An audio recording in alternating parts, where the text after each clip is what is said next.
Como vai você, meu amigo, minha amiga? Você que está entrando agora, nós vamos dar um tempinho, na medida em que as pessoas vão chegando. Seja bem-vindo, seja bem-vinda.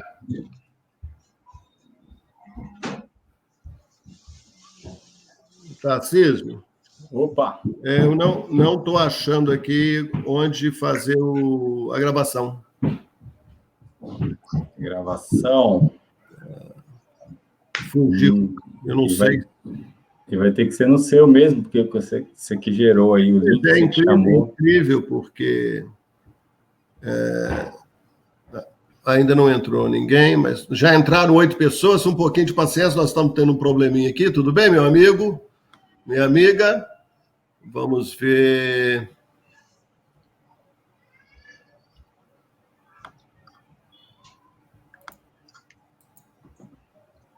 Deixa eu ver se eu consigo aqui. Vou usar o OBS Studio. Eu tento gravar alguma coisa aqui. Já vamos começar, só um pouquinho, por favor. Nós já vamos começar. Seja bem-vindo. Se puder ir compartilhando, a gente agradece.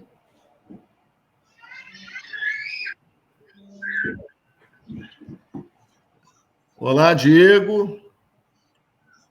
Conseguiu, Tarcísio? Eu estou gravando aqui por uma outra ferramenta aqui. Você acha que fica bom?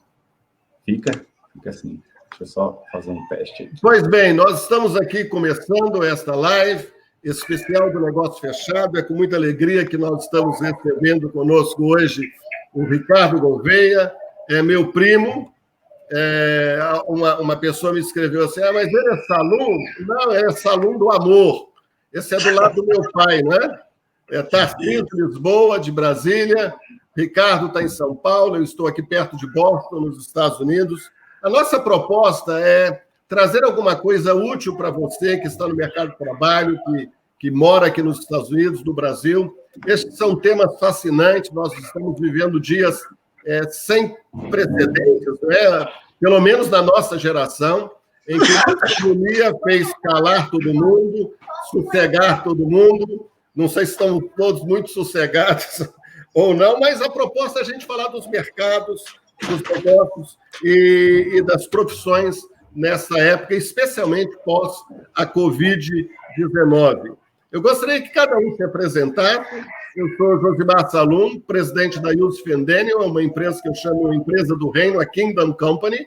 Trabalhamos com consultoria, trabalhamos na área de contabilidade, servindo a pequenos negócios aqui nos Estados Unidos, indivíduos, e também pequenas empresas.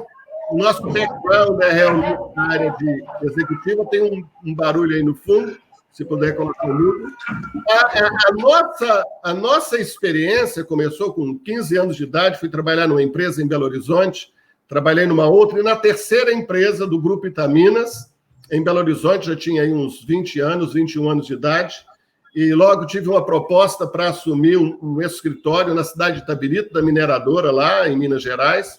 Em pouco tempo, era chefe administrativo e financeiro, logo procurador da empresa, e com praticamente um ano e pouco, me tornei gerente administrativo e financeiro, bem novinho. E mesmo com esta posição, a gente pôde desenvolver um trabalho, não só do ponto de vista executivo financeiro da empresa, da lucratividade, da produtividade, mas também tendo uma visão muito, muito humana para com os empregados. Depois dessa experiência, eu tive uma experiência numa outra empresa. Em 1991, vim para os Estados Unidos, montei meu próprio negócio aqui. 93, retorno para o Brasil. Trabalhei na área de política no Brasil. 97, retorno, fundo também, uma outra empresa na área de construção. Tínhamos uma escritura e hoje tenho esta empresa para realmente servir a comunidade aqui nos Estados Unidos. Ricardo Gouveia. Olá, Salum, tudo bem? Tarcísio, prazer estar aqui, obrigado pelo convite. Bom, eu sou natural de Cataguases, Minas Gerais. Eu sou de Cisneiros! Bom, tenho 42 anos, Bom, a minha vida, eu comecei, tive uma fase da minha vida que eu fui militar no Rio de Janeiro e tal. Quando eu retornei, tive a minha baixa, eu fui trabalhar com vendas. Aí, quando comecei com vendedor, fui coordenador regional, gerente comercial, passei por grandes players aí como Casas Bahia, Ponto Frio, Ricardo Eletro. Enfim, foi onde eu conheci uma equipe de consultoria e me encantou o trabalho de consultoria. E há mais de 10 anos eu trabalho nessa empresa. Se chama DNA de Vendas. Hoje somos referência no mercado aí como a mais completa consultoria para aumento de produtividade de vendas. Hoje eu estou em São Paulo, onde nós temos uma operação muito grande em Salvador, temos uma operação no Rio, BH, em São Paulo. São Paulo, eu sou um dos rapazes que toca aqui essa operação junto com a nossa diretoria. Sou sócio da empresa há quase 10 anos também. E aí minha experiência é bem grande aí, a minha formação é voltada para marketing, enfim, filosofia, mas eu gosto de falar muito sobre andragogia, que é a arte e a ciência de apoiar o adulto no processo de ensino-aprendizagem e no desenvolvimento organizacional de empresas. Tive a oportunidade de tocar projetos em empresas como Carrefour, Chevrolet, Premier Pet, vários outros, diversos segmentos aí. E a gente tem procurado aí aprender um pouco por onde a gente passa e compartilhar um pouco também, trazendo estruturação, porque quando nós trabalhamos com empresas, nós trabalhamos basicamente 4 processos para revolucionar uma empresa. São 4 pilares. A gente trabalha o pilar que é processos. Empresa que não tem processos, ela vai ter dificuldade. Quando eu falo processo, passa por tecnologia, é claro. Tem que estar inserido em tecnologia. Um dos pilares é gestão. Isso envolve protocolos nesse sentido? Quando a gente fala de processos, tudo que está numa empresa, o que fazer, como fazer e as ferramentas que ela disponibiliza para isso. E aí entra muito forte tecnologia. Então, tudo isso é processo. Porém, precisa trabalhar também a gestão. Mas como é que eu vou operacionalizar isso aí?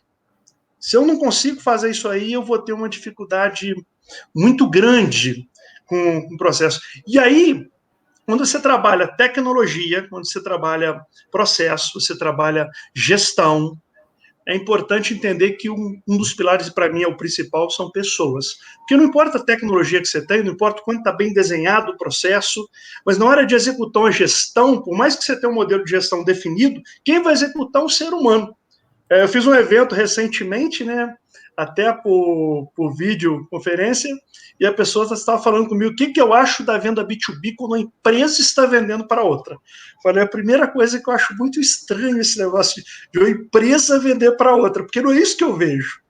Eu vejo o vendedor de uma empresa vendendo para o comprador da outra. É isso que eu vejo. É uma grande... Eu vejo pessoas ali. Eu não vejo uma empresa comercializando, na verdade são pessoas fazendo negócios. Então, entender de gente é fundamental nesse processo. A desumanização desses processos, ela só está na cabeça daquele que não entende que é com humanos que nós nos relacionamos. Quando acelerou esse processo de automação, veio a tecnologia para fazer o quê? A automação dos processos. Então, é menos gente, a coisa mais tecnológica, digamos assim. Sim, mas ainda assim, quem está do outro lado comprando, vamos pensar aí, por exemplo, no B2C, quando você está vendendo para o consumidor final. Eu tenho um processo, sim, mas você precisa lembrar que quem desenhou esse processo foi humano, quem está por trás do back-office é humano, e quem está comprando lá no e-commerce é humano. E quem vai consumir é um humano. É humano. Então não adianta. Lógico que tem que trabalhar automação, tecnologia, mas humano é um pilar que, para mim, é o mais importante, principalmente em tempos de crise. A crença das pessoas numa empresa, a segurança sobre o amanhã, que a gente está num mundo de incerteza, vai muito do que ela pensa sobre quem está ali na frente. A percepção que ela tem do líder é que vai definir, cara, a gente vai sobreviver, nós não vamos sobreviver, vai muito do que você pensa das pessoas que são envolvidas ali. Até porque hoje em dia está acontecendo uma coisa interessante. Quem está vindo agora, principalmente o nativo digital, ele se preocupa muito o que essa empresa pensa. Porque eu posso comprar esse produto parecido, um similar em vários lugares, várias marcas, por que dessa empresa? Eu me preocupo com o que ela pensa, a visão que eles têm do mundo. Então, percebe que... Essa é uma tendência no mercado muito, muito grande, principalmente na questão green, na questão das empresas que trabalham com esse tipo de visão e postura da preservação do meio ambiente, principalmente porque a onda é essa, não é mesmo? Mas vamos falar disso daqui a pouquinho. Tarcísio Lisboa. Olá, prazer, Ricardo, Josimar. Bom, meu nome é Tarcísio Lisboa, eu moro em Brasília, nasci em Brasília, né? Tenho 40 anos, 3 filhos. Quem nasce em Brasília é o quê? Até hoje eu não sei se é candango, se é brasiliense, se é calango, se é goiano, é tudo uma mistura. Mas, assim, minha trajetória é de muito empreendedorismo, desde antes de saber o que era isso, né? Então, eu já trabalhei com diversas coisas, mas o mundo da tecnologia e da informática me capturou e, assim, considero que comecei nesse ramo em 2000 e fui trabalhar em grandes empresas e cheguei de manutenção de computadores até diretor. Foi quando eu te conheci, né, Tarcísio, em Brasília? Foi, na verdade. Né? Foi. Na verdade, estava numa transição para essa carreira, né? Estava entrando nela naquela época e fazia muito sentido para mim, porque eu gosto muito de inovação. E naquela época, 2000, 2001, aí em 2002 eu engrenei mesmo dentro de uma empresa aqui de tecnologia em Brasília e que se tornou uma referência aí no Brasil inteiro com inovação tecnológica na parte de outsourcing de impressão, automação de processos de impressão, e aí acabei entrando no desenvolvimento de software, análise de sistema, implantação de projetos, e tive que migrar, né? Aí, pegando um gancho do que o Ricardo falou, cheguei a um auge de coordenação de projetos tecnológicos, né, em fábrica de software, e depois eu tive que migrar para a área de pessoas, que é o que eu amo, né, lidar com pessoas, e aí você tem uma transição. Então, eu fiz uma pós-graduação em governança de TI, porque a proposta era alinhar a TI ao negócio, porque a TI era algo à parte ao que as empresas precisavam. TI é tecnologia da informação. Tecnologia da informação. Então, a tecnologia, ela estava propondo várias inovações, mas não tinha nenhuma, às vezes não se alinhava. Então, a Thalita está dizendo que você é brasiliense. Brasiliense. Então, o grande desafio naquela época, 2005, 2006, era alinhar aquilo que se desenvolvia ao propósito final de uma empresa, né, que é atender pessoas. Porque a tecnologia estava crescendo, virando um monstro, data centers, vários sistemas que não servia para nada e para ninguém, não atendia necessidade, só era coisa bonita.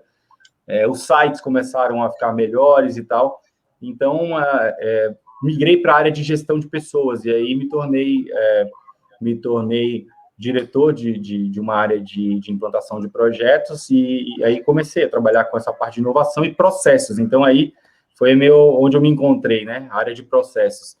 E em 2012, eu sofri um infarto nessa empresa, 33 anos de idade, e aí aquilo tudo perdeu sentido para mim, e voltando aos meus princípios, eu falei, eu preciso fazer algo para as pessoas. E aí comecei a fazer consultoria, entrei no ramo do Ricardo aí. Só que tinha ao contrário dele, eu odiava a venda, porque a minha relação com o vendedor era muito complicada. O vendedor vendia e eu era responsável por desenvolver o que não existia naquilo que tinha sido vendido. E aí, para a consultoria, eu precisei me especializar em vendas. Como é que eu venderia minha consultoria? E descobri que tudo na vida é venda, é uma troca, é um relacionamento, relationship, né? Como diz o Josimar. Então, tudo é relacionamento, networking. E eu sempre tive uma facilidade muito grande de me conectar às pessoas. E descobri, e fui estudar sobre isso, até cair no marketing digital. Marketing digital para vendas. Então, pegando o gancho do que uma empresa precisa para sobreviver, é faturamento. Então, sem faturamento não precisa existir um negócio, né? Você não tem uma empresa se você não fatura. Eu sempre digo isso, que esse negócio de networking, isso é coisa de 100 anos para cá, não é? Mas se você vê, por exemplo, no Império Romano, as estradas, a Pax Romana era uma network. Não é? E na história toda, os seres humanos eles viveram em função de net. O próprio Jesus, numa das histórias que ele conta, ele fala que o reino de Deus é como uma dragnet. Uma dragnet. É como uma net, é um emaranhado. O reino de Deus vou usar uma palavra mais para cá, não vamos entrar nesse detalhe, mas é uma matrix, em que você vai se interligando e se relacionando, e sobrevive hoje no mercado, não é quem tem dinheiro, não é quem tem capacidade, não é quem tem até estudo. É muito importante você, que é jovem, que está assistindo isso, você se especializar, adquirir o máximo de conhecimento. Mas sobrevive hoje no mundo quem tem relacionamento, quem aprende a desenvolver relacionamento. E eu entendi que essa é uma parte fundamental de toda negociação, toda troca e sobrevivência do ser humano, seja, né, financeira, seja existencial. E percebi, e aí quando entrei na parte de processos de desenvolvimento de negócios ou de marketing digital para vendas, né, focado em venda, focado em resultado de venda, os empresários estavam com problemas pessoais, porque não sabiam se relacionar com os colaboradores, não sabiam se relacionar uns com os outros nos negócios, tinham dificuldades de manter os seus negócios, porque a rotatividade de colaboradores era muito grande. E aí, eu fui, por causa de problemas que eu precisava resolver, eu me embrenhei no mundo do coaching e me especializei na parte emocional, e aliado isso ao business, ao negócio, né? Então, hoje o Ricardo se especializou no comportamento humano. Eu tenho até medo de conversar com ele, porque parece que ele está me analisando toda hora. Então, na mesma linha aí. Eu já até acompanhava o Ricardo em algumas coisas, porque a DNA de Vendas, né, a empresa que ele trabalha, porque é uma referência em conteúdo, uma referência na prática, né? E o ano passado eu tive a oportunidade de trabalhar com isso que o Ricardo falou, alinhar a mentalidade da empresa, não só para o business, não só para o ganho financeiro, mas para criar impacto na sociedade através daquilo que ela entrega, né? Então, a gente trabalhou com muitas empresas grandes aí em São Paulo também, até o Sandro Gonzalez, que o Josimar conhece muito bem, a gente fazendo um trabalho mais social, né, e colocando essa... Sandro Gonzalez é o presidente da Transpesminas de Belo Horizonte. E ali, através desse trabalho... É uma das grandes transportadoras do Brasil. Ela faz transporte de grandes cargas, né? Grandes cargas mesmo. E através disso, a gente levantando a consciência social e que agora virou, né, Ricardo? Você que sabe bem aí, virou uma moeda de troca agora. Empresa que não tem um projeto social que ela apoia, ela praticamente não é respeitada pelo público que consome o produto dela. É fato. É fato. Só uma observação sobre vendas. Eu brinco muito quando nós fazemos eventos, né? Aí eu pergunto, quem que é casado? Quanto tempo? 20 anos. Com quem? Por que ela casou com você? Aí, às vezes, eu ouço a resposta. Porque ela me achou bonito? Eu falo, não, duvido. Eu falo, pois então, a tua esposa casou com você porque, na época, no meio de 2 bilhões de homens que tinha na época no mundo aí, você foi aquele que vendeu a ideia para ela que tá com você é melhor que estar sozinha, tá com você é melhor que morar com os pais, tá com você é melhor que morar com as amigas. Você vendeu a ideia que estar com você significa a possibilidade da construção de uma família feliz. Eu ainda brinco, né? Falo, vendeu tão bem que você vendeu a ideia que você vai ser um homem forte, varonil, e vai fazer amor maravilhoso até os 90. Você vê que você exagerou na venda. Mas você vendeu e ela comprou. Aí eu brinco, eu falo, como é que está a pós-venda? Você está entregando? Porque a fidelização do cliente depende da qualidade da entrega. Aí eu brinco com o pessoal, empresa, eu falo, quem aqui é de vendas? O negócio é vendas. Tem alguém com o microfone aberto aí. Quem aqui o negócio aqui é vendas? Aí uma parte da empresa levanta a mão. Aí eu vejo alguém, eu vejo a tiazinha lá no cantinho. Falo, tia, senhora, qual que é o seu negócio aqui? Ela fala, limpeza. Eu falei, você, meu amigo? Fala, o meu é só entrega, né? Eu trabalho com entrega, material de construção. E o teu? Eu falo, já vamos quebrar um paradigma. O teu negócio aqui é venda. Tia, essa senhora não deixar esse negócio limpo, o cliente for usar aquele banheiro, o banheiro não tiver limpo, vai criar uma péssima percepção da nossa loja. Isso vai impactar se ele vai voltar aqui ou não. Se você entrega um produto quebrado e você não coordena isso bem, chega lá e diz que a culpa não é sua, você vai gerar uma percepção muito ruim sobre a qualidade do teu produto, a qualidade do relacionamento, enfim. Então, todos vocês precisam entender, se você está aqui dentro, o teu negócio é venda. Então, a senhora limpa bem aqui, faz tudo direitinho, o cliente fica feliz comprar mais. Você entrega com uma qualidade absurda. Para quê? O cliente ficar satisfeito, voltar e comprar mais. Então, o negócio de todo mundo na empresa é venda. A questão é, eu sou do RH. Então, se você não faz uma contratação baseada em perfis sabe, baseada em competências. Infelizmente, você vai trazer alguém que não é o cara que deveria estar aqui. Ele vai atender mal e colocar cliente para concorrência. Ou seja, vamos perder vendas. Então, percebe que numa empresa que vende, o negócio de todo mundo tem que ser venda. A questão é como que ele contribui para que a empresa venda mais e venda melhor que a concorrência. Então, venda no feito. Eu creio que o tripé da administração, dessa questão, vou colocar essa questão de relacionamentos, que isso tem um fator, o fator social é essencial para tudo, da convivência, do relacionamento, e a questão das vendas. Tudo no mundo está baseado nesse tripé. Mas, Saulo, a questão é que se você falha no relacionamento, se você falha em qualquer pilar, você vai ter problemas com vendas. Então, eu falo, não tem como você olhar para a venda sem se preocupar com o resto. Porque se você falhar lá, isso vai impactar nas vendas. É o exemplo do RH aí. Eu não contratei bem. Isso vai ter impacto. Eu não cuido do social. Isso vai ter impacto em vendas. Então, você precisa olhar para vendas. Pô, por que essa empresa existe? Ela tem uma razão. A gente precisa vender e gerar receita da lucro. Ponto. Por que a gente tem? Qual a razão de existir? Vender. Como é que eu contribuo para que essa coisa aconteça? Trazendo isso para o ponto de vista, e já pensando no nosso tema, da questão do emprego, principalmente para você que está aqui nos Estados Unidos, é importante você entender que depois que essa pandemia passar, e vai passar, isso vai passar, e eu creio que vai ser muito mais cedo do que a gente imagina. Agora, depois que passar essa pandemia, o mundo não será o mesmo. A questão, se você trabalha numa empresa aqui nos Estados Unidos de construção, se você é carpinteiro, se você trabalha com limpeza, se você é entregador de pizza, todas as profissões, todas, nenhuma vai ficar sem sofrer a questão do impacto.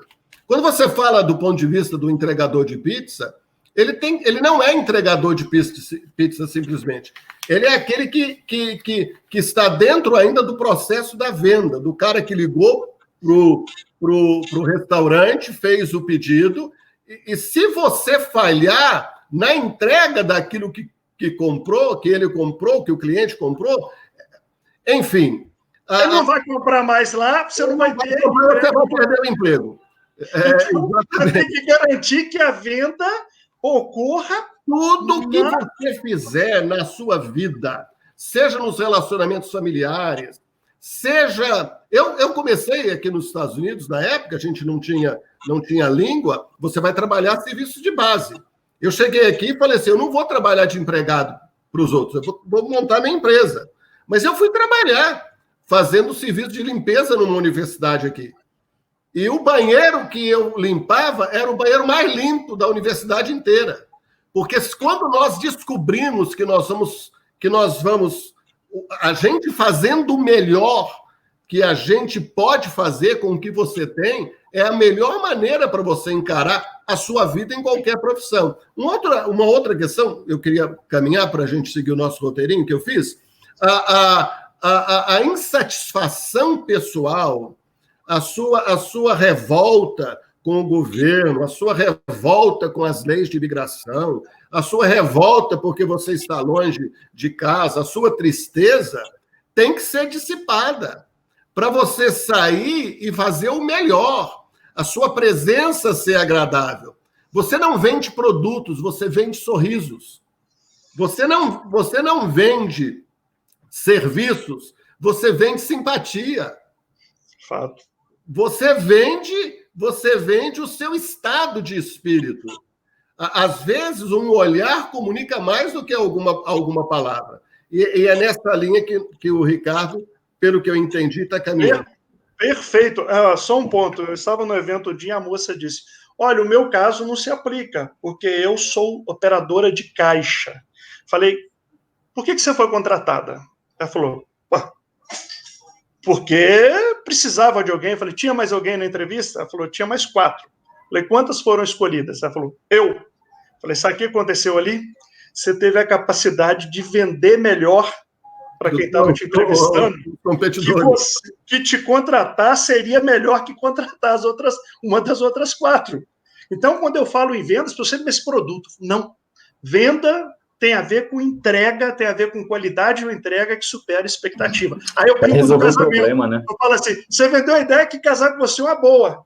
Se depois do casamento a tua entrega não atender a expectativa, o que nós chamamos de fidelização, não é? Você vai ter problema. E a primeira coisa que impacta, Saulo, é os relacionamentos. Você fala, pô, você me vendeu uma coisa e não é isso que está acontecendo. Então, quando eu falo venda, é tudo. Né? Às vezes eu vejo pais com problemas com os filhos. Ele fala, cara, eu não entendo por que o meu filho não me ouve. Aí eu falo, e por que ele deveria te ouvir? Aí ele fala, você está vendendo isso para ele ou você está impondo? Você está dizendo, está aqui, ó, como se fosse o único produto. Quer, leva, não quer, deixa. As crianças não funcionam mais assim. Você precisa vender a tua ideia de modo que o teu filho enxergue que é legal. Principalmente pela influência que elas têm com milhões e milhões de informações que elas recebem aqui. Você acha que seu filho está brincando no joguinho lá? É só joguinho? Não, ele está sendo, de uma certa forma, doutrinado. Tem uma filosofia por trás daquilo, tem uma ideologia atrás daquilo.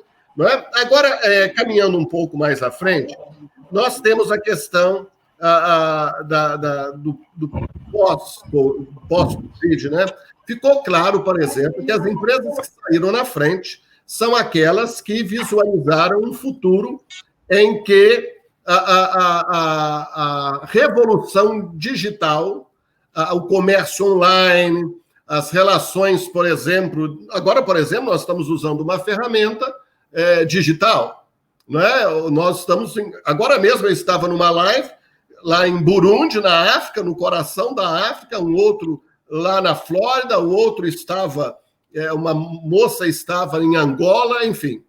A percepção de vocês nesse novo mercado, o que isso vai atingir a cada um na sua vida pessoal? Vou só dar um exemplo. Por exemplo, eu faço as minhas compras, eu gosto de ir no supermercado, de escolher, mas com a questão do Covid eu fiquei em casa.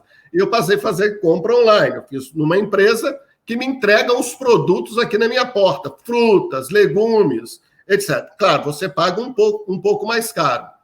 Mas se essa empresa ficasse só baseada nas relações frias, de eu emitir um pedido, fazer um pedido e receber esse pedido, se ela não me desse abertura, por exemplo, para fazer o acompanhamento da compra, eles sempre perguntam no final, vai uma pesquisazinha, você ficou satisfeito? Dá um tinino assim, por quê?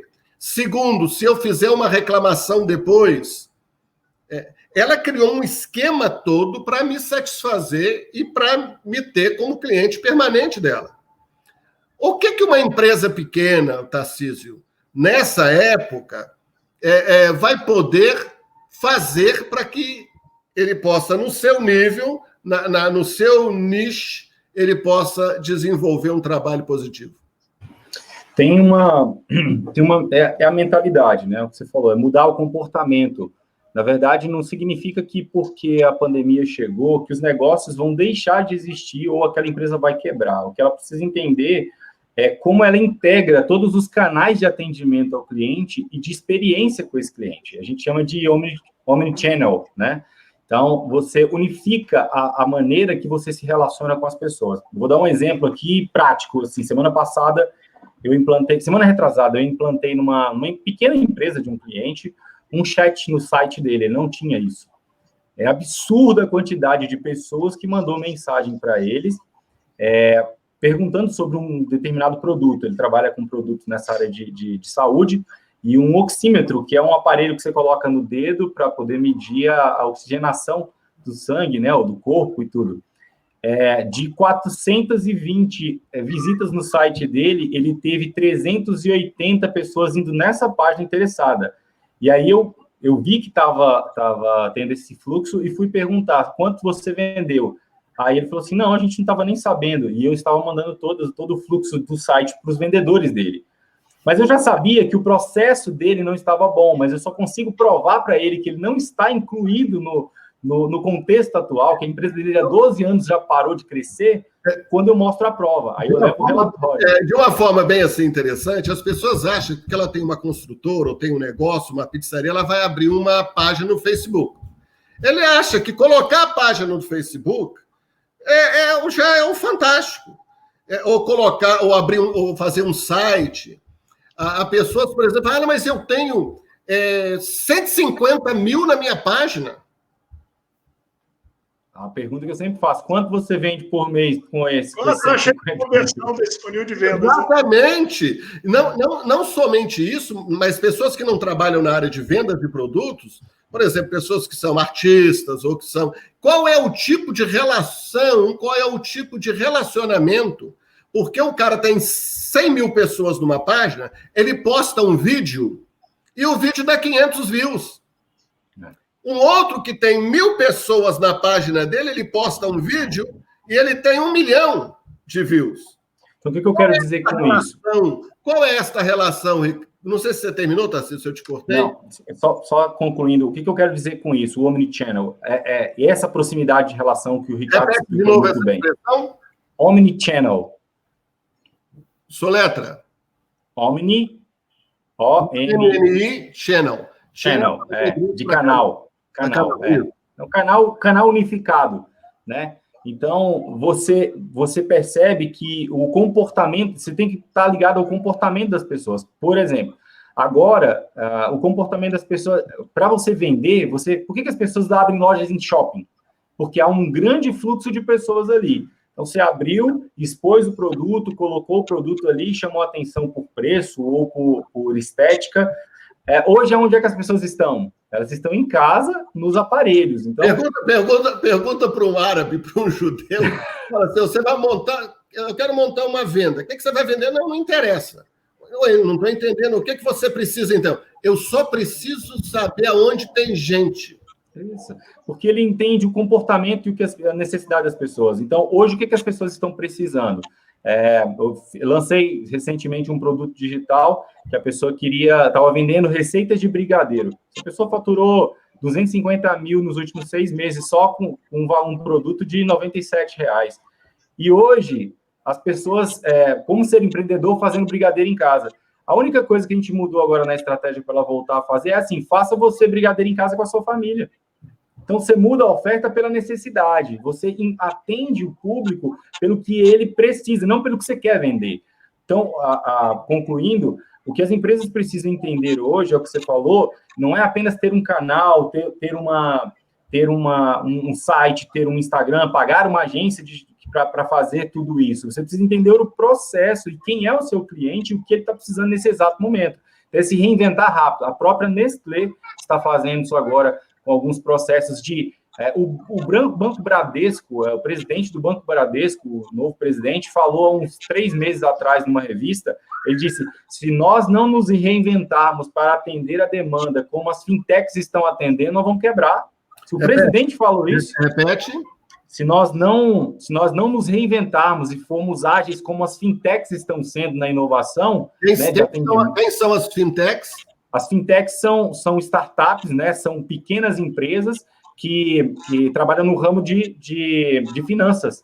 Então, Nubank, você vai ver aí várias empresas que estão propondo soluções digitais para as finanças, né? Um banco digital hoje. Então, os bancos hoje agora precisam comprar fintechs, comprar empresas pequenas, porque elas são mais ágeis no atendimento à necessidade do público. É interessante que, quando nós estávamos na era do capital, as empresas grandes eram favorecidas. Quando a gente entrou na era do conhecimento, aí a coisa mudou. Porque é uma coisa que, na era do conhecimento, o que vale? A agilidade. Agilidade na tomada de decisão. E a empresa, quanto maior, mais lenta. Que aí vem o conselho, aí vem o presidente, aí vem o C-Level. É uma novela... Enquanto os caras resolvem 1 hora, empresa pequena. E agora eu percebo que com o que está acontecendo é a antecipação do futuro. A gente estava passando por um processo de transformação digital lento, porque o nativo digital pega rápido isso. A geração Y para trás, X, principalmente Boomer... Eu estou fazendo essas intervenções porque eu quero facilitar ao máximo para os nossos telespectadores, né? O que é a geração Y, o que é a geração X? Quando você pega o boomer lá, é o pessoal que nasceu no pós-guerra, né? Aí que você vai para a década de 80... Pós-guerra, 1945. Segunda Guerra Mundial. Isso. Aí depois você pega esse pessoal do pós-guerra. E esse pessoal tinha uma mentalidade muito incrível que passaram para o pessoal X, que é no final da década de 70, 80, que é o trabalho na vida inteira. Eu estudo, me formo, entro numa empresa, trabalho 35 anos e aposenta. Aí depois vem a geração Y, e a gente já está entrando para a década de 90, aí, que é um pessoal que já começou a pegar essa parte de entender que vai passar por várias empresas. E o nativo digital é todo mundo que nasceu depois, ele já nasceu na tecnologia. Todos os demais, Y para trás, ele está tendo que migrar. Então, a empresa dele, às vezes, ele tem que migrar, só que ele é lento para entender algumas coisas. Essa geração do milênio, que eu acho que essas empresas que se especializaram a atender às necessidades, a compreender o pensamento dessa moçada. Eu gosto de conversar com esses meninos, Ricardo, meus sobrinhos, especialmente. Sinceramente, eu só aprendo. Quem tem essa... Porque os mais velhos, eles acham que eles é que vão ensinar para os mais novos. Não, eu sento no banco para aprender com esses meninos. É fascinante você ver a percepção do seu neto, do meu neto, que tem 4 anos de idade, as tiradas que ele tem. Da onde que esse menino tirou isso? Ele tirou daqui, do relacionamento com conhecimento, com essa agilidade, com esse fluxo de informações. Em relação à Covid, eu creio, eu percebo, eu sinto que essa pandemia, essa parada, fez com que esse futuro que você está se referindo chegasse perto, porque descobriu-se uma necessidade de atender demandas que até 3 meses atrás não existiam, que já estavam aí, mas que ninguém se importava com elas. Isso é muito interessante, isso que você está falando. Uma analogia que eu gosto de fazer é que o pessoal de Y para trás, ele é como um cara aprendendo a falar outro idioma. Então ele pega a palavra que ele sabe e traduz. Como que seria que o nativo digital, ele pensa digital. Por isso que ele é mais rápido. Ele não pensa como seria. Não. Ele já vai nessa linha. Isso é que é o grande lance. O que acontece? No processo da antecipação é porque cada um estava passando pela transformação digital no seu tempo. Cada empresa segundo a tua cultura, e essa cultura é ditada muito pelo que pensa o CEO, o presidente, o líder, ele, a que está na cabeça dele, dita a cultura. E aí, nesse processo, nos últimos 3 meses, o que aconteceu? Essa cultura está sendo atropelada. A conversa é assim, meu amigo, ou você faz isso aqui, acelera o processo de digitação, automação, etc., ou você quebra, ou você não vai sair desse negócio. Então, esse processo todo está acontecendo, ele tirou a opção de fazer a transformação digital no seu tempo. Você tem que fazer ou quebra. Pronto. E aí, quem já está nesse processo, o nativo digital, ele entra nesse processo pelo amor. E o que acontece com quem não está assim? Ele entra pela dor. Ou seja, tem que fazer. Não quero saber se você gosta, o que você pensa sobre tecnologia, se você tem que fazer, porque é uma questão de sobrevivência. Então, isso gera impacto para todo mundo, inclusive impacto emocional. As pessoas começam a se questionar, enfim. Então, é um desafio muito grande. Essa ansiedade que esse momento está gerando na vida de tantas pessoas, o que eu tenho procurado dizer para amigos, né? Até daqui a pouco eu quero falar da questão de pastores, Tarcísio, daqueles que estão agora passando por uma situação difícil, porque desprezaram online, eles proibiram o celular no culto. Né? Os pastores, eu não quero que ninguém use isso no celular, coloca a placa. Porque vai tirar o foco. Vai tirar o foco. Você fala isso para um menino, para uma adolescente, eu acho que eu sou milênio, porque eu faço 3 coisas. Tá, se vocês me conhecem, eu faço.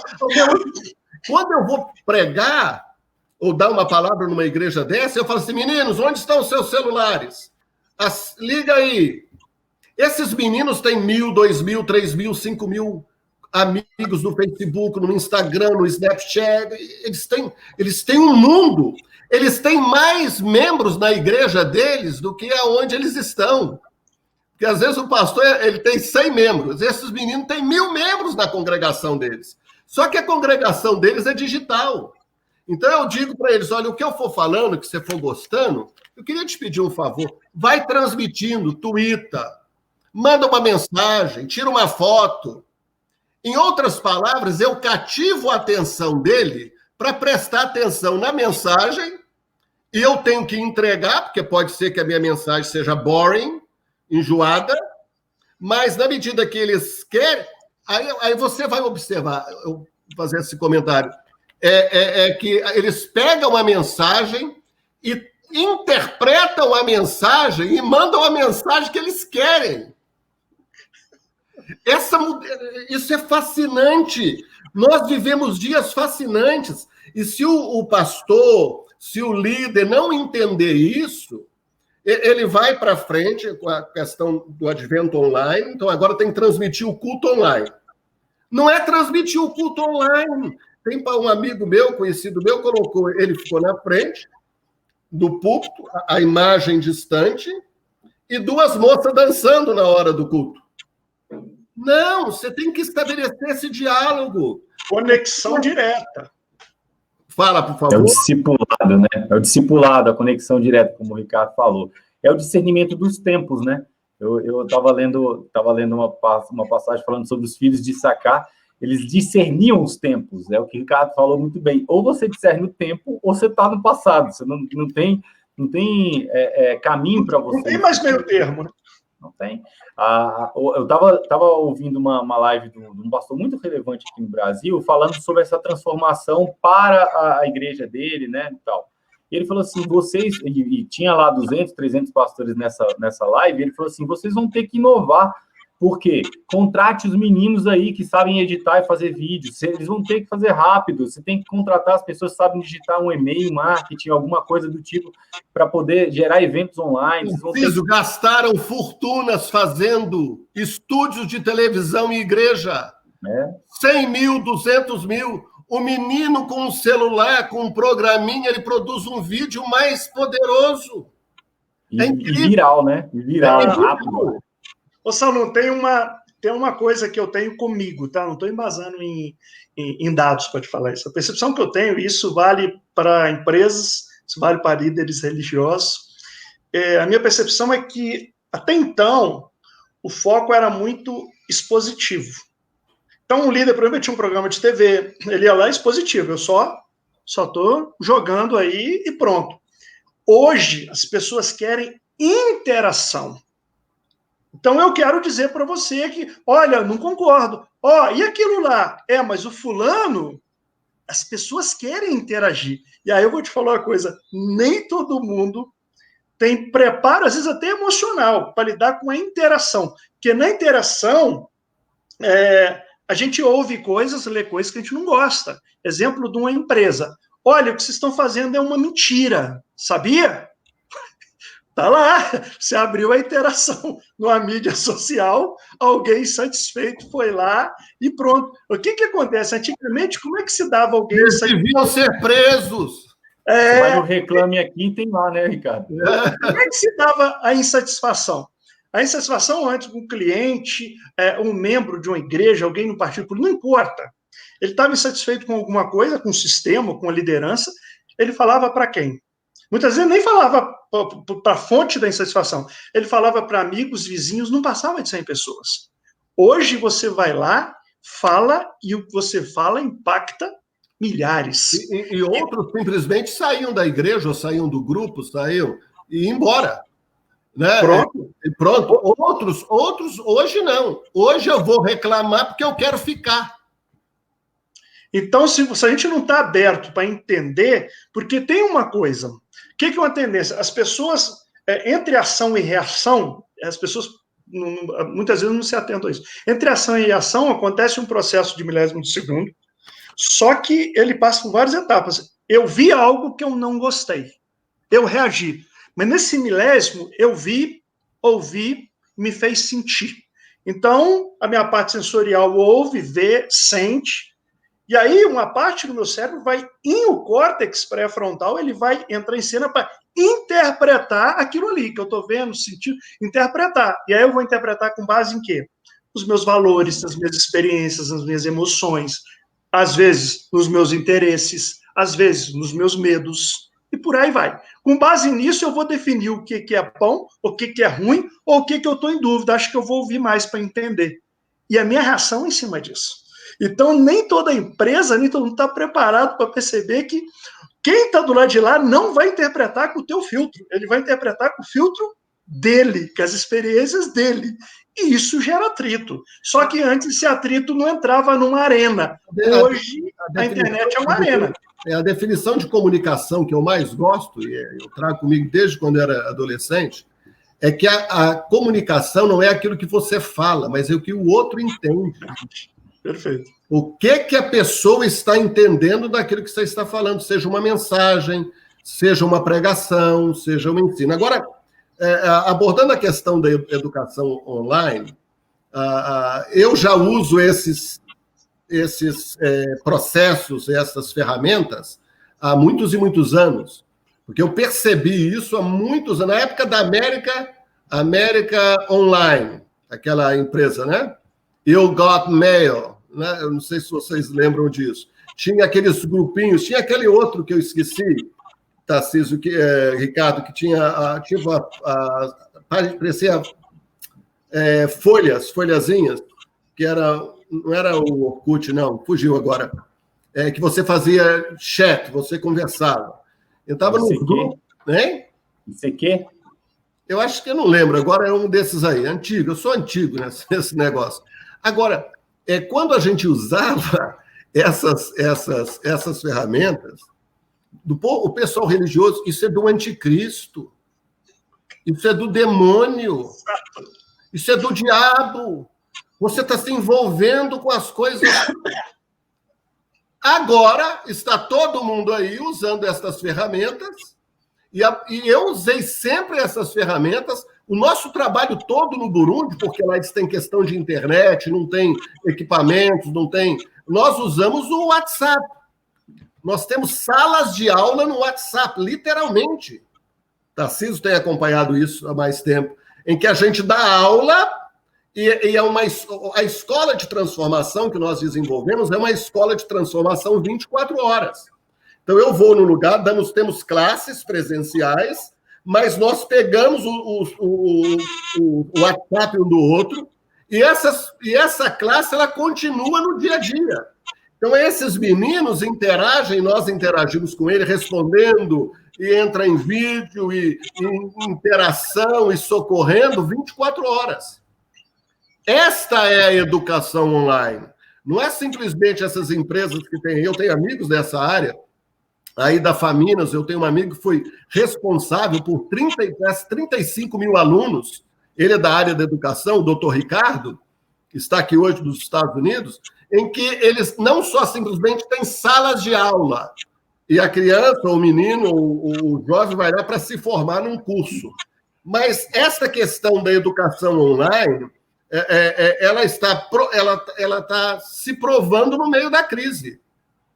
Está havendo, já há uma revolução na forma como se aprende em todos os níveis.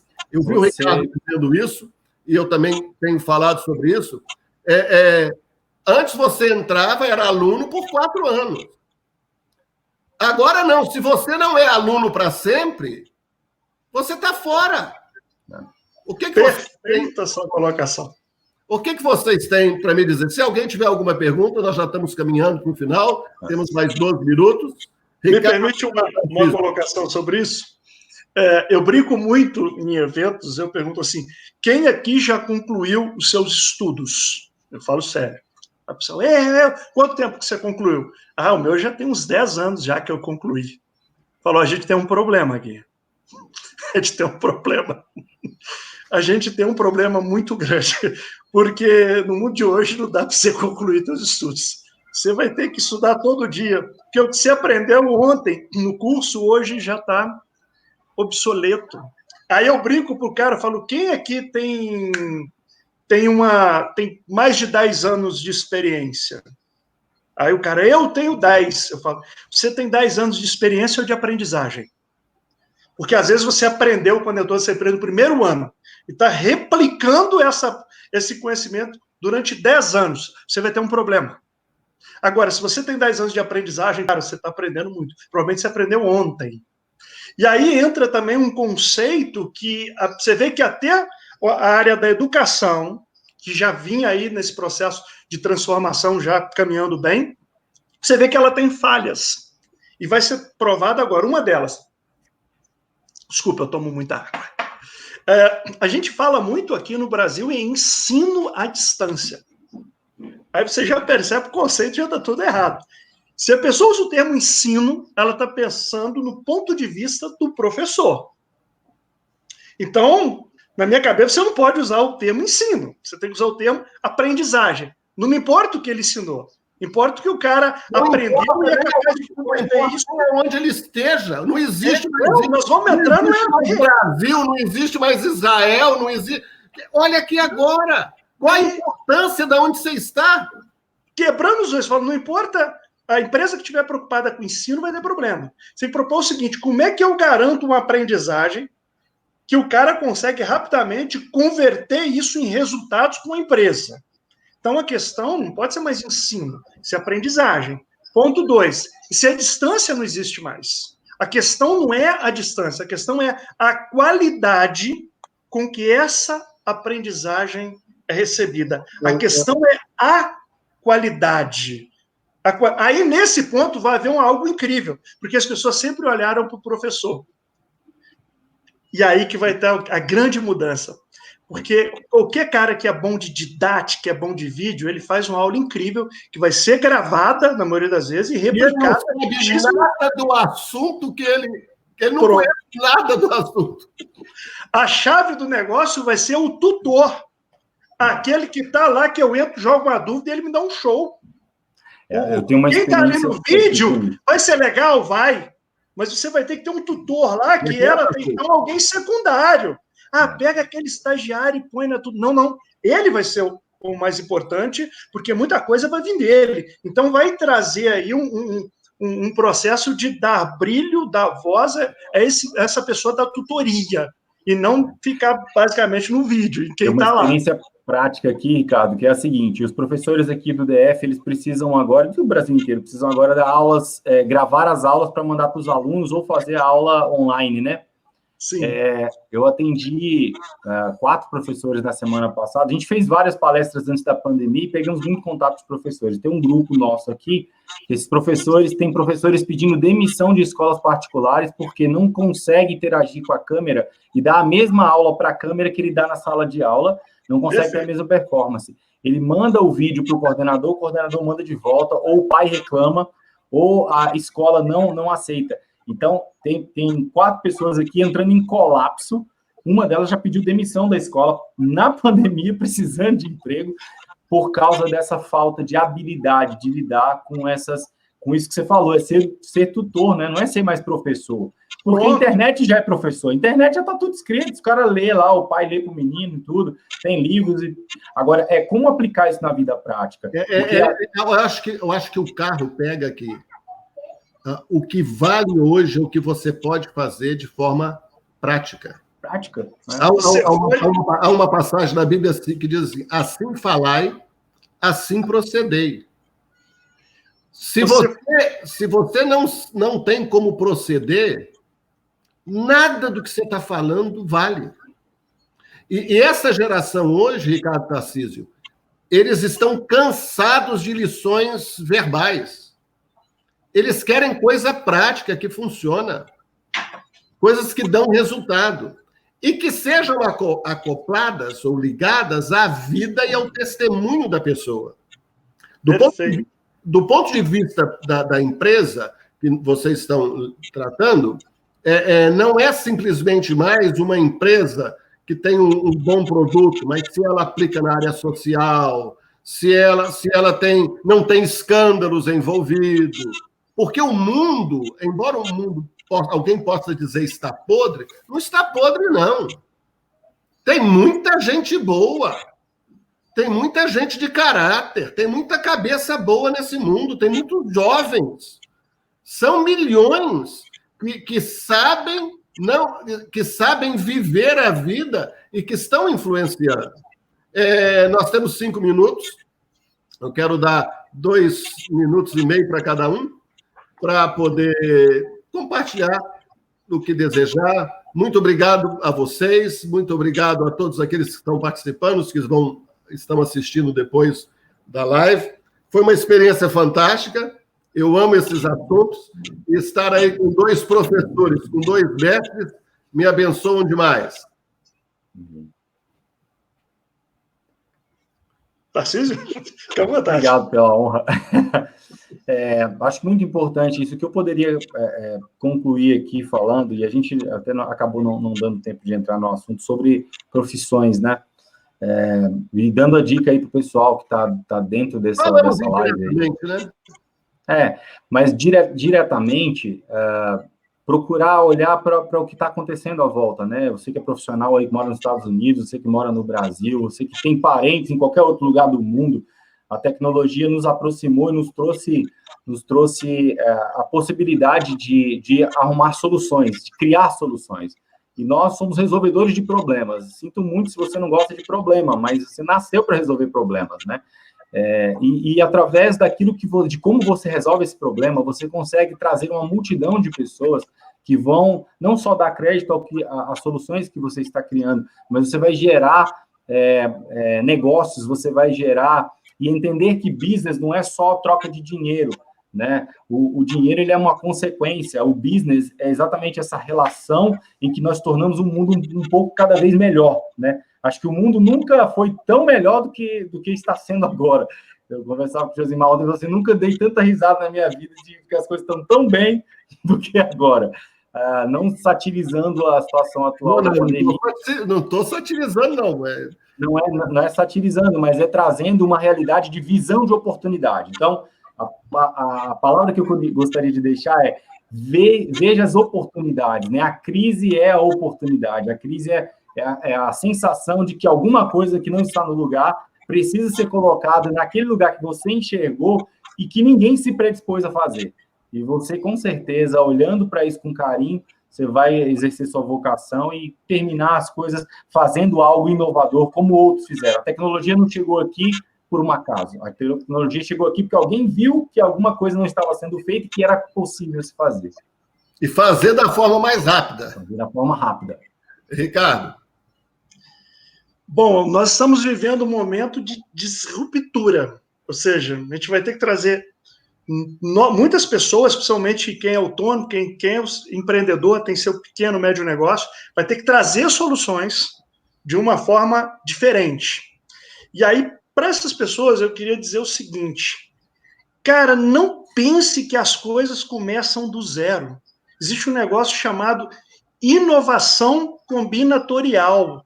Não pense em criar nada do zero, não. Não ache que a Netflix foi criada do zero. Já existia locadora, existia internet. O cara só juntou e ficou bilionário. A Netflix quebrou o Blockbuster Video aqui, né? Pronto. Não acha que o Uber, nossa, como é que o cara criou do... Não, já tinha carro, tinha gente precisando ganhar dinheiro, tinha GPS, tinha tudo. Esse cara... Então, começa a ficar atento sobre o que tem, porque o desafio não é criar nada do zero, não. O desafio é criar combinação, conexão com o que você já tem em mãos, ok? Mas para isso você precisa entender, cara, o que o teu público, o teu cliente, o que ele precisa? O que ele necessita? Tem muita gente que tem 100 mil seguidores. Aí eu pergunto, tá, quantos aí tem o teu perfil de cliente ideal? Quantos comprariam de você? Ah, isso eu não sei. Então não interessa quantos tem aí, cara. Você precisa saber quantos aí é alguém que, cara, é um potencial lead para eu fazer negócio com esse cara, eu preciso me conectar. Aí a pergunta é, como é que eu estou me conectando? Como é que eu estou fazendo um negócio em Instagram, em Facebook, WhatsApp? Como é que eu estou usando todas as ferramentas que eu tenho disponíveis? Porque entenda uma coisa, o mundo, ele não vai voltar ao normal. A gente vai entrar em um novo normal. Ele não vai voltar. A gente vai criar uma nova normalidade. E se a gente não estiver muito bem antenado a tudo isso, infelizmente eu não vou sobreviver. Agora, aquela pessoa que tem isolamento social, mas está ganhando dela, seja um funcionário público, enfim, que não tem que estar nessa correria que muitos, eu digo que muita gente está. Eu digo para você o seguinte, talvez você tenha dito para todo mundo que ainda não fez o MBA executivo, porque não tem tempo. Você ainda não preocupou em dar mais atenção para o teu filho, porque não tem tempo. Desculpa, cara, mas se você sair desse processo de pandemia, de isolamento, sendo o mesmo que você era lá atrás, tudo que você falou até aqui foi conversa fiada, desculpa esfarrapada. Porque que esse tempo ocioso, se você não está estudando, não está aprendendo, não está entendendo melhor como é que funciona a tua família, como é que funciona, como é que meu filho funciona, como é que a minha esposa, meu marido, como que esse negócio funciona? Se você não está fazendo isso, que até hoje você teve desculpa de não fazer porque não tinha tempo, então, cara, desculpa esfarrapada. Isso é uma percepção que eu tenho. Essa é a oportunidade de a gente fazer introspecção e evoluir como ser humano. Eu gosto de dizer o seguinte, o que significa a palavra perfeito? Significa feito até o fim. Então, o ser humano é imperfeito por natureza. Tá, mas qual que é meu papel aqui, então? Buscar não a perfeição, que é a utopia, mas o meu aperfeiçoamento contínuo. Fazendo um pouco melhor a cada dia, um pouco melhor, e tendo a percepção seguinte, que a melhora consiste em olhar para frente. Qual o cenário que está ali na frente? Como é que eu me destaco? Como é que eu sou melhor? Ah, Ricardo, você está dizendo que eu não posso olhar para trás? Sim, pode e deve. Em 2 ocasiões que eu adoro. Uma delas é quando você erra para ver o buraco que você caiu e falar, nunca mais eu vou cair nesse buraco, preciso aprender com isso aqui. E tem uma passagem bíblica que eu amo, tá? As Lamentações 3:21, o profeta Jeremias diz o seguinte, trazei à memória aquilo que pode te dar esperança. Cara, lá atrás você passou por desafio. Lá atrás você foi desafiado, você achou que ia desanimar, achou que ia quebrar e venceu. Então, olhar para trás para buscar inspiração, confiança, empoderamento, isso é sabedoria. Agora, olhar para trás, volte, esqueça, não vai voltar. Estamos criando um novo normal. É isso, quero trazer à memória o que me pode dar esperança. Talvez você que seja um líder, você não tenha aí 1 milhão de seguidores, ou não tenha influência para 1 milhão, às vezes você fica impressionado com aqueles que estão lá grandes, enormes. Você, talvez, pastor, você líder, não tem uma igreja aí de 3 mil membros. Não perca essa perspectiva de que entre os seus 10 que você está trabalhando com eles, pode ser que no grupo tenha o próximo Billy Graham. Pode ser que um desses meninos aí seja o próximo Einstein. Quero trazer à memória o que me pode dar esperança. E nunca despreze os pequenos começos. Nunca despreze os pequenos inícios. E esta palavra que o Ricardo concluiu, ela é fantástica. Nós não podemos sair desta pandemia do mesmo modo que nós entramos. Não. A palavra é transformação. Não há nada mais precioso na vida do que você viver esta jornada de transformação. Obrigado, Ricardo. Obrigado, Tarcísio. Obrigado, meu amigo. Obrigado a todos que participaram. Compartilhe este vídeo. Eu acho que esta aula muito prática, eu agradeço aos participantes. Do jeito que eu sonhei ter uma live assim, bem prática, sem muitas mirabolâncias, mas com certeza vai abençoar a sua vida se você quiser mudar. Nunca perca, nunca deixe de ter sede, nunca deixe de ter fome, porque aí você vai ser farto. Lá na linha da chegada, um dia. Um abraço. Um abraço. Até mais. Tchau, tchau.